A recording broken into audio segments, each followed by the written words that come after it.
Hey, sports fan, this is Stephen Hill for Sports Choice Plus. I'm bringing you a very special breakdown of the top 5 tight ends going into the 2020 NFL season. Before I get right into that, I want to make sure you're subscribed to the YouTube channel. Go ahead and hit the subscribe button and smash that like button so we can get that algorithm. Now, without further ado, let's get right into the action. With 2020 coming along, you do have a lot of challenges, and you look at different teams with opt-out. So based on the information we have of who's available right now, I'm going to give you the top 5 NFL tight ends going into next season. It's a tough list when you're looking at a lot of guys who are up and coming, but we're going to start the list off with number 5. We have an old familiar face. He's connecting with an old familiar face in Tampa. When you look at Rob Gronkowski, he comes in at number 5 on the list. As big as he is, as strong as he is, a lot of people are doubting Gronk, and they're saying, oh, well, he's lost all this weight. He's done a lot of things. You can't teach his height. When you're looking at Rob Gronkowski and him playing in Tampa and him being able to be with Tom Brady and have fun and be surrounded by the weapons that he's surrounded with in Tampa, you're looking at the intangibles of what's possible to happen. The last time we've seen Gronk in an offense like this, they made it all the way to the Super Bowl. Now, they didn't actually win the Super Bowl that year. The year they had Randy Moss and Wes Welker and company. But when you're looking just at what Rob can do, he's a separator. When you're looking at the linebacker position and having to guard somebody his size, oftentimes you don't have linebackers who are that athletic or that fast to keep up with him. And then you get a littler guy on him, so he's just stiff arming. He's just jumping all over him. And that mismatch and what he's going to have in Tampa, when you got Chris on one side, you got Mike Evans on the other side, you got Gronk in the middle, you can have a number of supporting weapons on the sides of Gronk. It's just so many things that Rob is going to do. He's going to expose a lot of defenses, and he's going to keep a lot of defensive coordinators up at night because you already have 2-star wide receivers to worry about.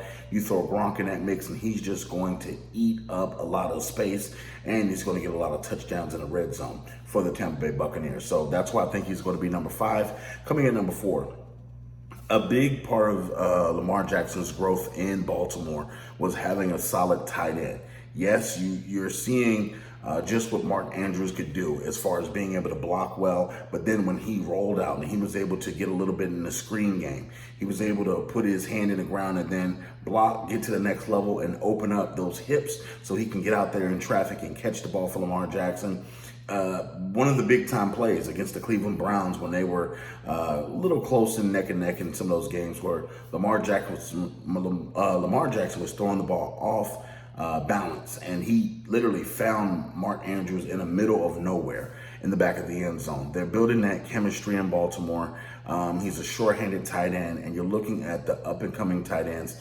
He's another one of those guys that's a tweener. He's built, he can block well, he can also catch well, and I think that it's going to bode well for the Baltimore Ravens if Lamar Jackson can stay healthy and stay on the field, and that run game stay on the field as well. It's going to be a terrible combination for anybody in the AFC that has to deal with that kind of offense and that kind of tight end as far as Mark Andrews goes. I just think the sky's the ceiling for these guys. When you're looking at if they can get some of those playoff monkeys off their back and get some of that bad juju off of them and really focus and take advantage of the things they have in the playoffs as far as not going for the big plays all the time as the Baltimore Ravens tried to do.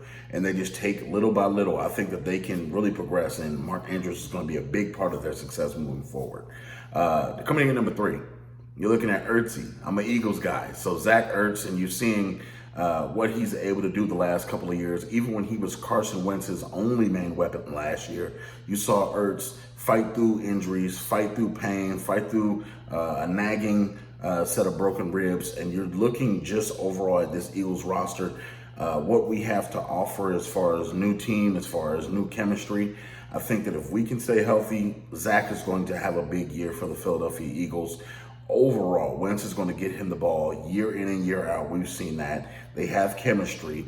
Ertz can block. Ertz can catch. He can do so many different things, and he's in the mold of one of those tight ends that could also play out the slot position for the Eagles. So I think that Zach, when it's all said and done, is going to have a Pro Bowl type season, and I think that's why he's at number 3 on my list. Coming at number 2, this was difficult because I feel like number 2 could have also been number 1. it's just one of those difficult things. I'm looking at number 2 being Travis Kelce. And Travis Kelce is not only a dynamic weapon for the Kansas City Chiefs, I think what he brings to the table for Patrick Mahomes, and you're looking at the tight end position, he has those wiggles, those hips, that he can be fluid enough to be fast enough to be a wide receiver, but he also can be stout enough to be a tight end. His blocking has improved the last 2 years in the NFL. His pass catching has improved a lot. And you're seeing just what Andy Reid was able to do with him. They put him in the backfield. He put him in the wideout slots. He put him in the tight end positions. He's got him rolling off and doing screens. You're just seeing how, from a tight end position, they're using him as a halfback. They use him a little bit as a wildcat quarterback. There's so many different things that the Kansas City Chiefs are doing with Travis Kelce that it's just the sky's the limit for this offense. And if you look at Patrick Mahomes, if he has another dynamic year, this could even boost Travis Kelce's numbers even more. I know you got a lot of weapons to go to with Tyreek Hill and company and Sammy Watkins and all those guys in Kansas City, but I believe Travis Kelce is the key to a lot of that.